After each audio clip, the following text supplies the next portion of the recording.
Good morning everyone. Welcome back to our next and new part of class 7th English, chapter number 6 and its poem Mystery of the Talking Fan. Mystery of the Talking Fan? एक ऐसा fan का रहस्य जो बात करता है। आपने देखा है कभी ऐसा कोई फैन जो बातें करता हो? I, Shweta Somra, am your English teacher and today we will discuss about this wonderful, imaginative poem. Okay? This poem is written by Maud Rubin and as you all can see a ceiling fan here, we are going to read in this poem about imagination as a fan is talking to us. ठीक है, हम इस pome में क्या पढ़ने वाले हैं? हम ये पढ़ेंगे कि एक फ़ैन जो है वो हमसे बात कैसे कर रहा है। हो सकता है ऐसा? हम देखते हैं इस पोम में। ठीक है, पहले तो मैं आपको बता देती हूँ कि जो आप जैसे प्यारे प्यारे बच्चे होते हैं वो बहुत इमेजिनेटिव होते हैं ना। The people or the students or the beautiful children like you are very very much imaginative. बहुत ज़्यादा इमेजिन करते हो स्टार्स के बारे में, स्काई के बारे में, प्लेन्स के बारे में, ये सब कैसे हो रहा है, क्यों हो रहा है। शायद एक काइट हमसे बात कर रही है, एक काइट उड़ते टाइम हमारे साथ मज़े कर रही है ना। हम कोई साइकिल चला रहे हैं तो the cycle is talking to us or any kind of imagination.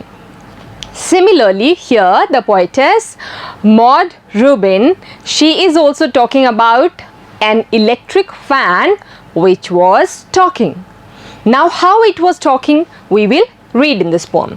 Maud Rubin जो है वो बात कर रही हैं एक फ़ैन के बारे में, एक सीलिंग फ़ैन के बारे में जो कि ऐसा लग रहा है कि वो बात कर रहा है.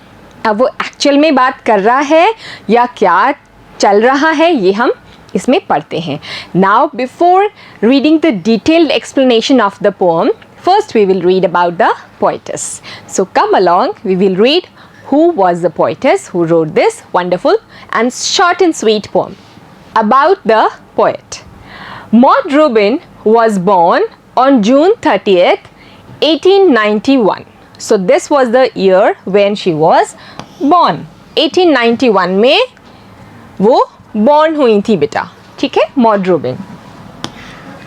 She died in October 1973 at 82 years of age and she died in 1973 when she was 82 years old.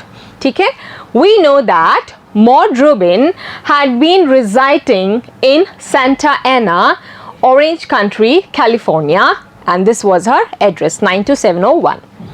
She was a poet with over 100 published poems. Just imagine, she wrote over 100 published poems.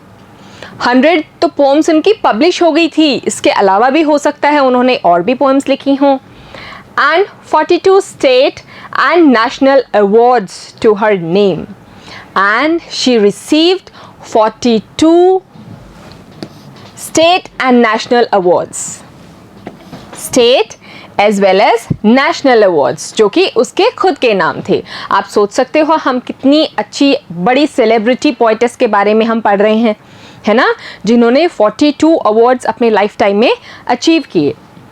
And is the author of a book of poems titled Leaves of Laurel. ठीक है, she also wrote a book which was compiled with lots of poems and the book was Leaves of Laurel. 1968 में उन्होंने ये book लिखी थी जिसका नाम था Leaves of Laurel और उसमें उनका बहुत सारी poems का collection था. ठीक है, and a contributor to Lyrics of Three Women in 1964. She also wrote Lyrics to Three Women in 1964.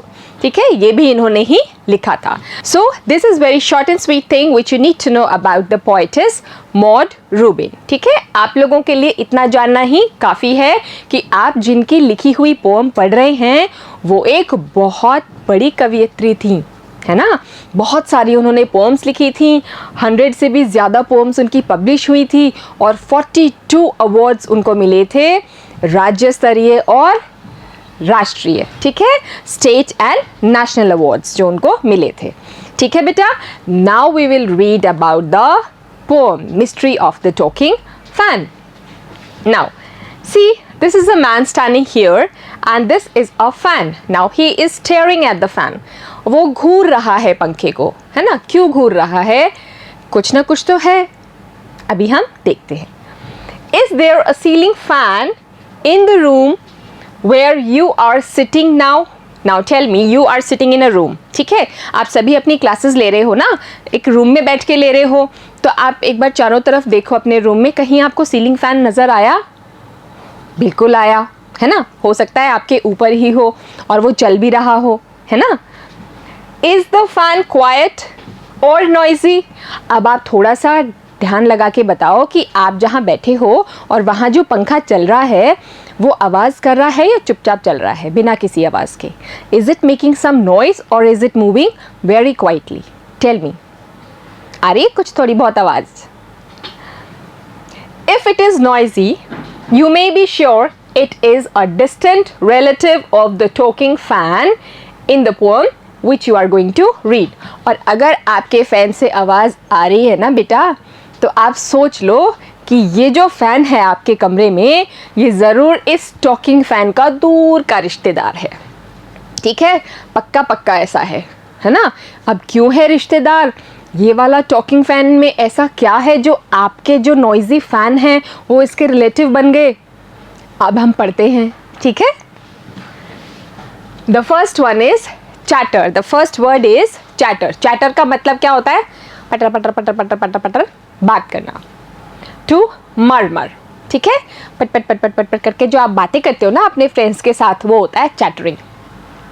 Whirling, whirling मतलब रोटेटिंग। आपने वर्लपूल मशीन का नाम सुना है ना? वर्लपूल मतलब वर्ल, गोल गोल गोल गोल घूमना, जिसमें पानी गोल गोल घूमता है। रोटेटिंग, वर्लिंग मीन्स गोल गोल घूमना। मिस्ट्री, नाउ मिस्ट्री क्या होता है? मिस्ट्री मतलब रहस्य। पसंद है ना रहस्य आप लोगों को? नहीं पसंद? मुझे तो बहुत पसंद है। कोई मिस्ट्री वाली बात या कोई मिस्ट्री वाली बुक पढ़ना या कोई मिस्ट्री वाली बच्चों की पजल सॉल्व करना, ये तो मुझे बहुत पसंद है। And I know you all also like all these mysteries in and around you, और उसको सॉल्व करना भी, है ना। तो मिस्ट्री का मतलब है a thing that you can not understand और एक्सप्लेन। कोई रहस्य है जो आप समझा नहीं पा रहे हो, सुलझा नहीं पा रहे हो, दैट इज़ अ मिस्ट्री। आपको पता नहीं है एक्चुअली में है क्या, आप दिमाग लगा रहे हो but you are not able to explain actually what it is, ठीक है। That is called a mystery और रहस्य। एज वाटर, ठीक है, as water is a phrase, it means as quiet as water, ठीक है, पानी की तरह शांत, ठीक है। दैट मीन्स बिल्कुल quiet, not making any sort of noises, कोई भी आवाज़ नहीं है, कोई भी शोर नहीं है, उसको बोलते हैं as still as water. Okay, now this is a very short poem. ये बहुत ही प्यारी सिंपल सी इमेजिनेटिव पोएम है जो आप लोग शायद सोच भी नहीं सकते, या हो सकता है आप लोगों में से किसी ने सोचा भी हो।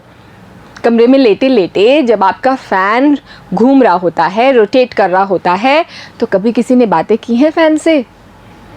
की है या नहीं की? चलो एक चीज़ और बताओ, when noise is coming from your fan, what actually it is? क्या होता है जब आपके फ़ैन में से कोई आवाज़ आ रही होती है? तो डेफिनेटली फ्रिक्शन की वजह से आती है, उसमें ऑयलिंग प्रॉपर नहीं है। The parts they are having friction with each other and that is the reason it's not moving properly and it is making different kind of annoying noise, है ना। एक अजीब सी परेशान करने वाली सी आवाज़ आती है ना पंखे में से, वो किस लिए आती है? क्योंकि उसमें प्रॉपर ग्रीजिंग या ऑयलिंग नहीं हुई है, ठीक है, लुब्रिकेशन नहीं है अच्छा सा, ठीक है। उसमें कुछ ऑयलिंग या चिकनाई डालेंगे तो उसकी मशीनरी जो है वो अच्छे से काम करेगी और कोई आवाज़ नहीं आएगी। लेकिन ऐसा नहीं होता है तो फैंस आवाज़, आपके स्कूल में या कहीं भी आप देखोगे तो फैंस में से ये प्रॉब्लम बहुत ही कॉमन है ना। चूं चूं चूं चूं चूं चूं करते ही रहते हैं ना फैंस। अब यहाँ पे क्या हो रहा है कि एक फ़ैन है जो बहुत तेज़ आवाज़ कर रहा है. There is a fan in this poem which is making lots of noise, and actually that is because of not lubricating it at proper time. ठीक है, वो आवाज़ इसलिए आ रही है क्योंकि उसमें ग्रीजिंग नहीं की है प्रॉपर समय के साथ, है ना, इसलिए उसमें आवाज़ आ रही है. लेकिन यहाँ पे जो पोएट है वो कह रही है कि मेरे को ऐसे लग रहा है कि ये जो फ़ैन है ये कुछ कहना चाह रहा है. This fan wants to say something, कुछ बात करना चाह रहा है ये फ़ैन, है ना. लेकिन क्या होता है कि अचानक से एक दिन उसकी वो आवाज़ बंद हो जाती है क्योंकि कोई आकर उसमें ऑयल डाल देता है और उसकी जो चैटरिंग है, जो इलेक्ट्रिकल चैटरिंग है, वो क्या हो जाती है, बंद हो जाती है. तो जो रहस्य है वो रहस्य ही रह जाता है, वो पोएट सॉल्व नहीं कर पाता. ठीक है, तो हम ये छोटी सी प्यारी सी पोएम पढ़ते हैं. आज आप सबको बहुत मज़ा आएगा. कम. Once there was a talking fan. एक बार की बात है, एक बोलने वाला या बातचीत करने वाला पंखा था. Electrical his chatter. Now chatter you all know, है ना, talking to each other, पट पट पट पट जो बात करते हैं, murmuring, that is called chatter. Electrical chatter था. How come electrical बेटा? Because the chattering noise was coming only when the fan was rotating. Chattering जो आवाज़ आ रही थी, जो बात करने की आवाज़ आ रही थी, वो सिर्फ तभी आ रही थी जब फ़ैन चल रहा होता था बिजली से, है ना. तो इलेक्ट्रिकल चैटर उसको बोल रहे हैं. I couldn't quite hear what he said. Now the poet is saying, I could not quite hear what the fan said.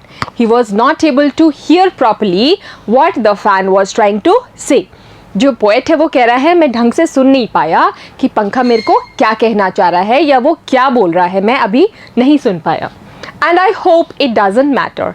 And he says one more thing, that he hopes, वो आशा करता है कि इससे कोई फ़र्क नहीं पड़ने वाला, कि फ़ैन की अगर मैंने बात नहीं सुनी तो शायद कोई इतनी इंपॉर्टेंट बात नहीं थी जो मुझे सुननी थी, है ना. And if I am not able to hear then it's okay. और अगर मैं वो बात नहीं सुन पाया तो भी चलेगा, कोई बिग डील नहीं है.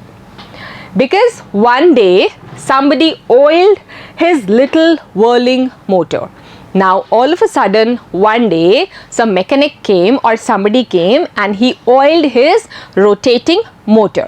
कोई एक दिन कोई इंसान आए, कोई मैकेनिक आए और उन्होंने क्या किया, फ़ैन की जो रोटेटिंग मोटर थी ना, जो घूमने वाली मोटर थी, उसमें क्या डाला, ऑयल डाल दिया, उसको ग्रीस अप कर दिया. His little whirling motor, उस फ़ैन की जो लिटिल छोटी सी whirling मोटर थी उसमें. And all the mystery was spoiled. He ran as still as water.